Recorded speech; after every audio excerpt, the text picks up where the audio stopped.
Este programa é livre para todos os públicos.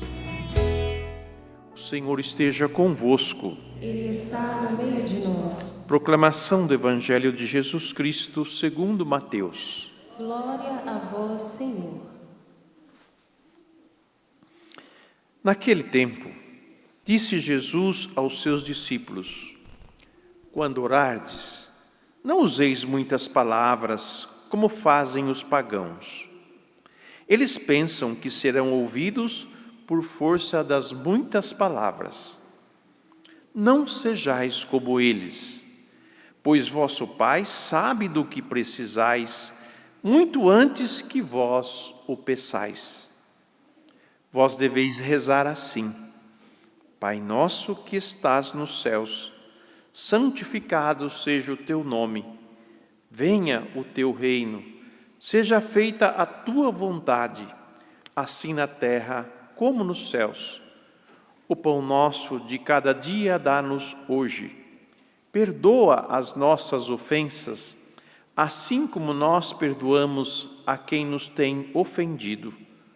E não nos deixeis cair em tentação, mas livra-nos do mal. De fato, se vós perdoardes aos homens as faltas que eles cometeram, vosso Pai que está nos céus também vos perdoará. Mas, se vós não perdoardes aos homens, vosso Pai também não perdoará as faltas que vós cometestes. Palavra da salvação. Glória a vós, Senhor. Que as palavras do Santo Evangelho perdoem os nossos pecados. Amém. Amém. Amados irmãos e irmãs, esta missa de terça-feira ao meio-dia, nós a rezamos pelos nossos colaboradores. Por essas pessoas que trabalham aqui na Fundação João Paulo II e também trabalham na Associação Internacional Privada de Fiéis. Essa missa é oferecida por eles, em gratidão a Deus pelo trabalho que cada um realiza no seu setor, no seu departamento. Porque não é para a fundação e nem para a associação que eles trabalham, é para Deus, é para a obra do Senhor. Então o patrão é o Senhor. E como o Senhor é muito bom, filhos e filhas devem também viver e praticar a bondade no seu dia a dia, durante o seu trabalho, fazendo acontecer o trabalho. Porque todo trabalho é meritório. Jesus disse que meu Pai trabalha sempre e eu também trabalho. Então ninguém deve se safar do trabalho ou se esquivar dele. Todos nós devemos produzir alguma coisa com as nossas mãos, fazer algo útil para o reino, para as pessoas, para que elas possam viver em santidade, em gratidão a Deus por tudo o que recebem. Nós recebemos muitas coisas de Deus, muitas coisas mesmo. E se tivermos que agradecer a Ele por aquilo que nós recebemos e por aquilo que é feito por nós, não teria tempo suficiente de vida para nós louvarmos e agradecermos a Deus por tudo que Ele fez. Por isso que a nossa vida é uma eterna gratidão a Deus. Porque se temos tudo o que temos, se estamos vivos, se estamos realizando as coisas, é porque Ele nos concede esta graça. Amados, a liturgia de hoje nos leva a refletir sobre Deus. Quem é esse Deus que nós cremos? Quem é esse Deus que nós ouvimos falar? Quem é esse Deus que nos ama? Quem é esse Deus que a Sagrada Escritura toda fala das suas ações e das suas obras? Às vezes temos momentos em que duvidamos de Deus, em que nos sentimos inseguros com Ele. Mas vocês ouviram que o profeta Isaías diz algo que é muito interessante nós observarmos, a qual Deus toma como testemunha da sua ação a própria criação. Eu sou de origem de zona rural e gosto de mexer com plantas e com animais, e é interessante nós vermos o ciclo das coisas. Eu planto uma árvore e cuido dela, a chuva vem, molha a terra e essa árvore vai crescendo até produzir o seu fruto. Então, para um povo que tem dúvida a respeito da palavra de Deus, do que Ele fala, do que Ele promete e do que Ele apresenta para nós, Ele vai tomar como testemunha a própria criação e dizer: assim como a chuva e a neve desce do céu e para lá não voltam mais, mas vem irrigar e fecundar a terra e fazê-la germinar e dar semente para o plantio e para a alimentação, assim a palavra que sair da minha boca não voltará para mim vazia, antes realizará tudo o que for de minha vontade e produzirá os efeitos que pretendi ao enviá-lo. Como nós certificamos, se é que você precisa de algo científico para provar que a chuva é fruto de uma evaporação da água que sobe às alturas e lá nas baixas temperaturas ela se condensa, forma as gotículas de chuva, cai na terra e com a luz do sol, nessa combinação de água, terra e luz e calor, produz os nutrientes que a planta, através de suas raízes, se alimenta e cresce até atingir a sua maturidade, produzir frutos e dar alimento para todos. Assim é a palavra de Deus que sai de sua boca. É para não termos mais dúvida do que Deus fala, mas acreditarmos que tudo o que Ele falou vai se cumprir. Vai se cumprir na minha vida, se eu assim o deixar, se eu assim o permitir, vai cumprir na toda a criação, porque toda a criação está na vontade de Deus e naqueles que estão ao nosso redor.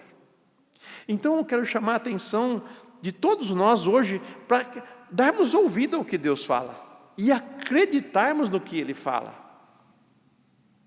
para que nós possamos experimentar em nossas vidas o fruto dessa palavra que foi enviada a nós. Porque o próprio Jesus vai dizer, né? As minhas palavras são espírito e vida. As minhas palavras têm força de produzir vida. Por isso que nós devemos acolher a palavra de Deus com muito carinho e com muito amor e guardá-la no nosso coração, no sentido de não esquecê-la. Não guardar no esquecimento, mas guardá-la no sentido de estar sempre à vista da gente. Como esses dias eu comentava numa das homilias a respeito do como que o judeu fazia para não esquecer a lei de Deus. Ele escrevia em pequenos retalhos, amarrava nas mãos, amarrava na testa, na roupa, né, as passagens da Escritura, para ele não se esquecer do que Deus falou, do que Deus prometeu, da salvação que Ele nos dá. É importantíssimo que nós atenhamos a isso. Nós que lemos muitas coisas no nosso celular, nós que vemos muitas imagens, nós que ouvimos muitos áudios, muita coisa, aliás até faz um barulhão muito grande dentro de nós, que sufoca muitas vezes a palavra que Deus falou, porque nós muitas vezes deixamos ser iludidos pelo prazer momentâneo, pela satisfação momentânea, e não vemos o fim. Um prazer momentâneo é momentâneo, ele se acaba logo que ele termina. Mas a finalidade boa das coisas é aquela que dura para sempre. E a palavra de Deus tem a finalidade de fazer produzir em nós um fruto que permaneça. Porque não é só um fruto material que se consome e desaparece, mas é um fruto espiritual. Por isso, o efeito que a palavra de Deus tem em nós é um efeito espiritual. Nós não somos só carne e sangue, nós somos espírito. Imagem e semelhança de Deus. Precisamos que a natureza produza o alimento para sustentar esse corpo nosso, esse templo. Mas precisamos do alimento do céu para que esse templo tenha vida. E não é só a vida para esse tempo aqui, é vida para a eternidade. Por isso a salvação que Deus tem reservada para nós, que é a palavra de vida que vem dele, deve encontrar em nós espaço para produzir o efeito pela qual ela foi enviada. Porque se eu assim não o fizer, eu vou ser sempre um faminto com a barriga cheia. Explico. Eu vou sempre ter a palavra de Deus diante de mim, mas eu estar morrendo de fome de vida, porque eu não deixo ela produzir o efeito que ela contém na minha vida. Por isso, acredite no que Deus fala. Não tenha dúvida disso. Ele é fiel naquilo que Ele diz. Não é eu e você que fala uma coisa agora, daqui a pouco fala outra, daqui a pouco muda de opinião, daqui a pouco muda de conceito, daqui a pouco muda de valor. Deus é eternamente bom. Deus é eternamente justo. Deus é Deus. Ele não é inconstante como nós somos. E, aliás, a inconstância em nosso ser gera em nós tantas frustrações, tantas tristezas. De manhã eu sou de um jeito, a meio-dia sou outro e à tarde eu sou outro. Nós somos muito inconstantes, nós mudamos de opinião a todo momento, com o que ouvimos, com o que vemos acontecer. E nós precisamos ser mais constantes no que diz respeito aquilo que Deus fala para nós. Por isso que nós temos que criar dentro de nós um arquivo para não esquecermos das promessas de Deus, das ações de Deus, dos ensinamentos de Deus, para que nessas horas de inconstância e dificuldade nós termos, essa memória, essa lembrança do que Deus falou. Eu acho tão bonito quando uma pessoa vem dizer para mim: Padre, Deus deu esse ensinamento e que eu por um instante esqueci dele, mas que agora faço memória e entendo que tudo o que aconteceu comigo foi porque justamente eu não dei ouvidos àquele ensinamento que Deus já havia me dado há muito tempo. Porque se eu tivesse feito o que Deus tinha mandado fazer, o que Deus me orientou a fazer, eu não estava agora sofrendo as consequências do meu desatento, da minha desobediência, da minha infidelidade. Porque assim como a chuva cumpre a sua missão de regar e fazer produzir os alimentos para a planta, e a planta produzir o seu fruto e alimentar animais e homens e tudo mais, a palavra de Deus tem para conosco. Ela não cai no nosso coração sem produzir aquilo para o qual ela foi enviada.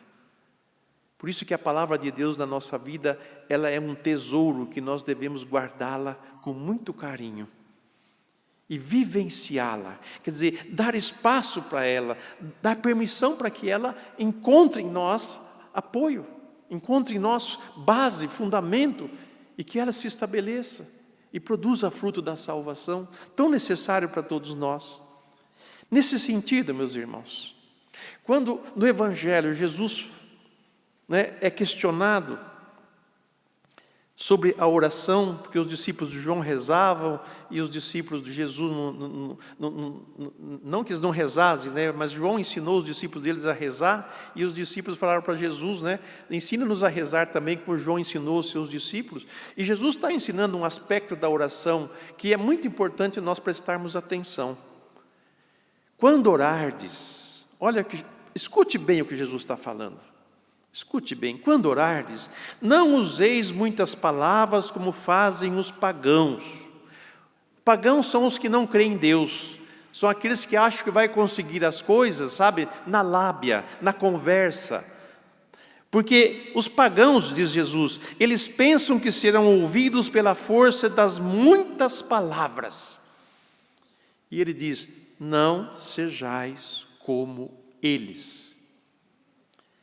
Eu tenho medo quando as pessoas começam a querer fazer corrente de oração, né? Nós precisamos de uma graça e queremos obrigar Deus a dar essa graça. É errado rezar? De forma alguma não. Mas como nós rezamos? Isso que faz a diferença. É o como nós rezamos. Então ele diz: não sejais como eles, pois o vosso Pai sabe do que precisais antes que vós o peçais. Então, às vezes, eu não preciso nem dizer para Deus a minha necessidade. É simplesmente me apresentar diante deles e dizer: Senhor, Tu sabes tudo de mim. Tu sabes o que angustia meu coração. Tu sabes o que inquieta minha alma. Por isso, Senhor, eu me ponho aqui na Tua presença como humilde servo. Eu confio em Ti. Eu creio que a Tua palavra é de vida e salvação. Eu sei que primeiro que eu tenho que fazer é a Sua vontade. E eu sei que a Sua vontade está em toda a criação. E eu sei que a Sua palavra, ela é enviada para produzir o efeito que o Senhor quer. E eu sei que o Senhor não quer o mal para mim. É essa consciência que nós precisamos ter para podermos fazer uma boa oração. E o Pai Nosso não é uma oração mágica. Não é uma oração que só de rezar ela as coisas acontecem. Eu não duvido da fé de cada um. Mas o Pai Nosso é uma regra de vida. É um modo de nós nos dirigirmos a Deus diferente do que o mundo pensa, do que os mágicos pensam, do que os outros possam pensar. É uma relação de filho para com o Pai. Primeiro, chamar Ele de Pai. O Criador é o nosso Pai. Que hoje a mentalidade ideológica tenta eliminar a figura do pai, porque o pai é muito opressivo, porque o pai é isso, o pai é aquilo. Até muitos perdem a fé porque essa imagem de pai foi destruída, já não valorizam mais seus pais, porque estão tentando tirar de nós essa ideia, essa figura, vou dizer assim, verdadeira de Deus que é Pai. Que não é esse pai castrador, que não é esse pai machista, que não é esse pai que nós homens podemos ser assim. Deus não é assim. Deus não é homem, Deus é Espírito. O Filho dele se tornou homem como nós. Ele veio até a nossa realidade para rezar junto conosco e para ensinar-nos nós a rezar. E daí nasceu essa oração. E ele começa dizendo: Pai nosso que estás nos céus, santificado seja o seu nome. Respeito para com o nome de Deus. Ele é santo. Então vamos santificar o nome de Deus. Vamos ter o máximo de respeito com Ele, com o nome dEle, não usar o nome dEle à toa, né? Não usar o nome dEle sem necessidade, mas termos esse carinho de filho para com Ele. Santificado seja o teu nome, venha a nós venha o teu reino, quer dizer, que seja Deus reinar minha vida, seja feita a tua vontade e não a minha. A oração não consiste em curvar Deus a fazer as nossas vontades, mas a oração faz com que nós nos curvemos a Ele para que a vontade dEle seja feita. É muito diferente. Acredito que nós vamos mudar muito o nosso modo de rezar. Seja feita a sua vontade, assim na terra como é feita nos céus. O pão nosso de cada dia, tão necessário, né? Que nós devemos trabalhar por ele. Perdoa as nossas ofensas. Aqui é algo que já está mais no plano horizontal, quer dizer, na nossa relação com as pessoas que estão do nosso lado. Como nós, filhos e filhas de Deus, nos relacionamos com os irmãos que pecam como nós, que cometem erros como nós, e como nós fazemos a reconciliação e estabelecemos a paz entre nós. Porque se nós não nos reconciliarmos, se nós não nos perdoarmos, se nós não buscarmos a paz entre nós, o que sobra? Se não guerra, sofrimento e tudo mais. E Jesus coloca essa condicional: perdoa, ó Pai, as nossas ofensas, assim como nós perdoamos a quem nos tem ofendido. E não nos deixeis cair em tentação, mas livra-nos do mal. É o final da oração. E Jesus conclui: mas, se vós não perdoardes aos homens, vosso Pai também não perdoará as faltas que vós cometestes. Quando fores pedir perdão a Deus dos seus pecados, resolva as contendas todas que estão no seu coração. Vá pedir perdão, perdoe, reconcilie, depois vem pedir perdão. Lembra daquela passagem? Por isso que a palavra de Deus ela nos ilumina. Quando fores fazer uma oferta ao altar e lembrares que teu irmão tem algo contra você, não é nem você que tem algo contra ele, mas saber que ele tem algo contra você, vai lá, conversa com ele, se acerta, ajusta, depois vem e acaba de fazer a sua oferta. E aí a sua oferta vai ser agradável. Quando nós perdoamos os que estão ao nosso lado, quando nós decidimos perdoar eles, nós podemos ir com certeza rezar que Deus dará o perdão às nossas faltas. Meus amados irmãos, o salmo que nós rezamos hoje é: o Senhor liberta o justo de todas as angústias. Busquemos ser justos, quer dizer, buscarmos o que é certo e fazermos o que é certo, que Deus vai nos abençoar, Deus vai nos livrar de todas as nossas tribulações. Que assim seja.